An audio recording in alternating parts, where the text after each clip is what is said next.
માધવલાલ હાઈસ્કૂલમાં સ્વયં શિક્ષક દિનની ઉજવણી કરવામાં આવી। ખંભાતની ખ્યાતનામ અને ધ કેમ્બે એજ્યુકેશન સોસાયટી સંચાલક શ્રી માધવલાલ શાહ હાઈસ્કૂલમાં સ્વયં શિક્ષક દિનની ઉજવણી કરવામાં આવી હતી। આ કાર્યક્રમમાં શાળાના આચાર્ય શ્રી અનિલભાઈ પરમાર સાહેબે શિક્ષક દિનની ઉજવણી દ્વારા ભારતના રાષ્ટ્રપતિ સર્વપલ્લી રાધાકૃષ્ણના જીવનની ઝાંખી કરાવી। સ્વયં શિક્ષક દિન નિમિત્તે ધ કેમ્બે એજ્યુકેશન સોસાયટીના ઉપપ્રમુખ શ્રી ભરતભાઈ શાહ સાહેબે શિક્ષકનું સમાજમાં યોગદાન વિવિધ દ્રષ્ટાંતો દ્વારા વિદ્યાર્થીઓને સમજાવ્યું હતું। આજના સ્વયં શિક્ષક દિનના આચાર્ય તરીકેની ભૂમિકા અદા કરનાર કુમારી રુચિતા રાવળે પોતાના અનુભવો વર્ણવ્યા હતા।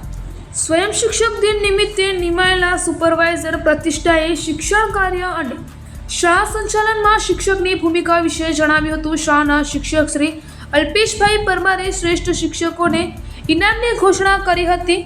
સ્વયં શિક્ષક દિનનું આયોજન અનિલભાઈ અને સીસી પટેલે કર્યું હતું। સ્વયં શિક્ષક દિન શાળાના 36 વિદ્યાર્થીઓ અને વિદ્યાર્થિનીઓએ ભાગ લીધો હતો। દિનભરનું શિક્ષણ કાર્ય સફળતાપૂર્વક પૂર્ણ કર્યું હતું।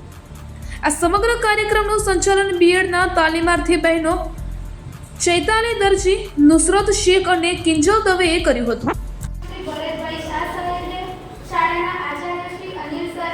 સુપરવાઇઝર શ્રી ગુરુજનો તેમજ આજના દિવસના શાળાના સુપરવાઇઝર તથા આજના દિવસના શિક્ષકો તેમજ વિદ્યાર્થી ભાઈ બહેનો, સૌપ્રથમ તો આજે મને આચાર્યની ભૂમિકા ભજવવાની જે તક આપવામાં આવી તે બદલ હું શાળા પરિવારનો ખૂબ ખૂબ આભાર માનું છું।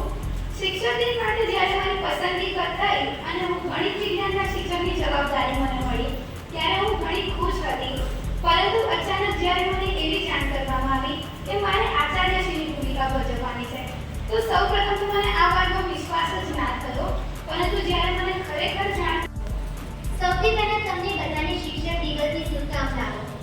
આપણે બધા જાણીએ છીએ કે આજે 5 સપ્ટેમ્બર છે।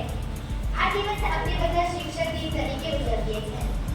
શિક્ષક દિન એક એવો દિવસ છે જે દર વર્ષે ઉજવવામાં આવે છે। શિક્ષક એ માત્ર શબ્દ નથી પરંતુ એક એવી વ્યક્તિ છે। ઉપસ્થિત મંચ મહાનુભાવો, શાળાના શિક્ષક મિત્રો, નાયબ શિક્ષકના અનિલ કપૂરની માફક એક દિવસના મુખ્યમંત્રી હતા। એમાં તમે એક દિવસના શિક્ષક તરીકે કામ કરનાર વિદ્યાર્થીઓ અને એમના હાથ નીચે ભણનાર જમણી બાજુ બેઠેલા વિદ્યાર્થી બહેનો। હવે આપણે આગળ વધીએ તે પહેલાં સાહેબે સરસ એક વાત કરી।